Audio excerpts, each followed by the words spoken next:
Hey, what's going on, Clashers? It's your boy Childish, checking back in with a new series called Critical Thinking with Childish. Going to be diving into some more, advanced concepts of the game. A lot of stuff that people don't really talk about. Different topics that that I find interesting, or that you guys might find interesting. Try to hit them up as best as I can, and try to give you the best kind of information I can from my point of view. I think there's, as they say, there's more than one way to skin a cat. So, the information I provide is just pretty much based on my experiences. So, if you have some, information to throw an argument my way with regards to something I said, please do, and we can definitely chat about it. This first episode is going to be called Exploiting Non-symmetrical Bases. And for those that are not familiar, uh, you know, with symmetry or whatnot, you see it a lot with regards to the bases that you see here, but there's definitely,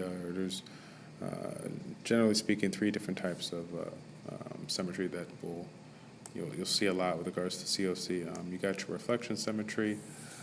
This is pretty easy to recognize because one half is generally the reflection of the other half, so you'll see that quite a bit. Probably the most common one.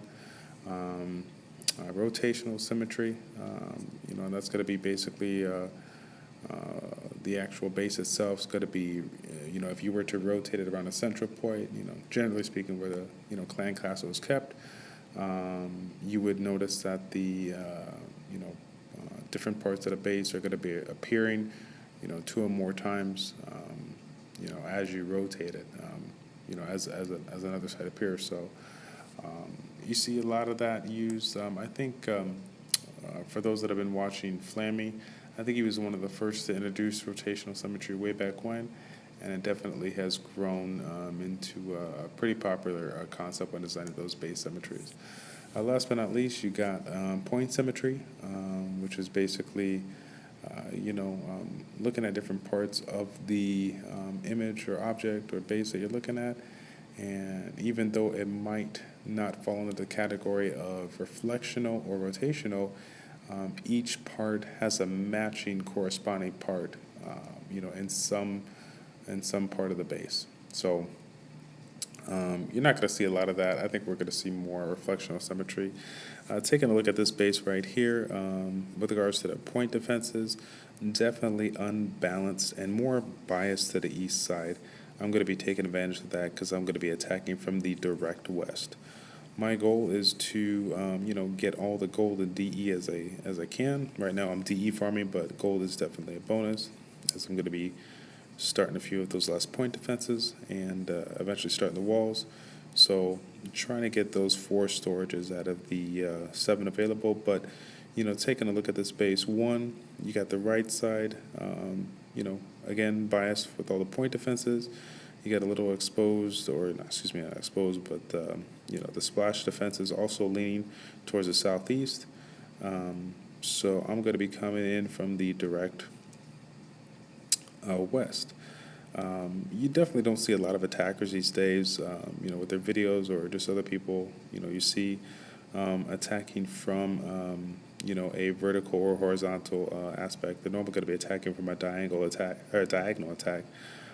I find that any given angle works, but I find to be more of my raids a lot more successful from attacking from a horizontal or vertical position, especially with regards to this space. I can't point it out or zoom in because this is just a snapshot. But if you see here, I'm going to be breaking in from the west side, and I really only have about 3 sections of walls to break before I can essentially get 5 out of the 7 storages there. And because I'm going to be coming in from the west, because I'm going to be coming in from a horizontal position, especially when looking at a base such as this, I find it a little bit easier to predict the pathing of the units, especially for a unit composition such as mine, where I'm going to be brogging barbs and archers, and they pretty much go for any specific building. So that being said, basically once they reach a certain segment, and kind of clear those buildings, they're going to veer back around into the middle, and keep on, following basically the path that I'm, leading with on my wall breakers here. So let's go ahead and pop that replay up and let's see what we got going on here.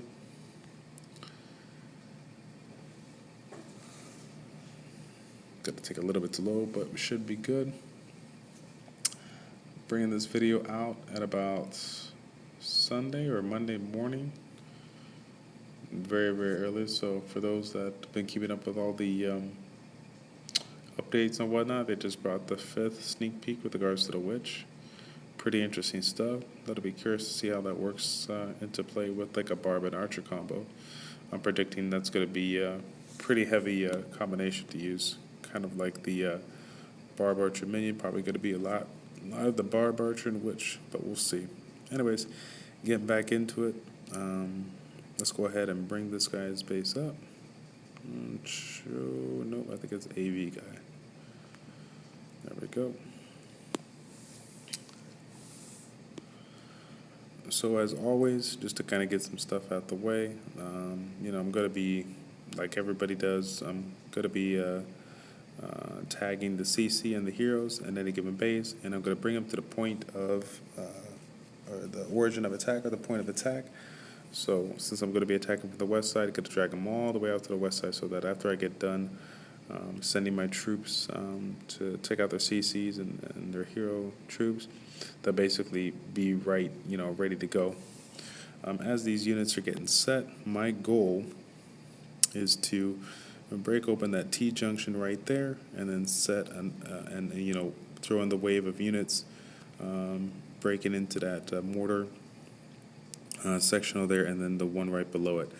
3 sets of wall breakers is all I need to get everything I want. I'm going to take out that mortar that's all the way on the east side. For those that have seen my videos in the past, when utilizing a Barb and Archer strat, I normally like to take out the mortar, the farthest mortar, from my point of attack, because my DPS and hit points is going to be strong overall initially, and I'm less likely to lose a lot of troops early on because the DPS is high. Whereas once I get deeper into the base, I'm not going to have as many troops, and I'm going to be definitely trying to stay away from those defenses, critical defenses such as the mortars and the whiz towers that will take out my units quickly. So that being said, sending in those second and third waves of wall breakers, trying to get into the middle, trying to time it so that right when they break, the units just keep on getting funneled and keep on getting rerouted back into the middle, as you can see right here. Looks like I had a nice misclick on my CC again, but that's all right. A lot of resources here, so I'm going to, might as well just take a chance and take it all out. Got the Barbs leading the way for the Wiz Tower there, taking it down, and as you can see, just slowly but surely, you're getting right into that base, and I take all the loot. So a pretty good raid overall. 400k in resources, golden elixir, and then 1200 DE there. So hopefully that information kind of helped you out, and for those that are diagonal attackers, I definitely challenge you to try to attack from the horizontal aspect if the base allows you to. Take your time, take a look at these bases. For those of you guys that already know, just disregard this, but most that don't, you don't need, it's not like you got 30 seconds to take a look at a base and, go with the attack. As long as you don't deploy any troops, you got as much time as you need to take a look at that base, analyze it, really study that base so that you can, be able to take the max amount of resources you can with as little as troops as you can. Other than that, guys, I think that pretty much wraps that topic up as far as exploiting unsymmetrical bases.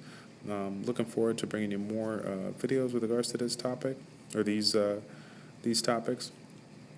Until next time, guys, this is Childish with Misfits of War, checking out. Take care, and we'll see you soon.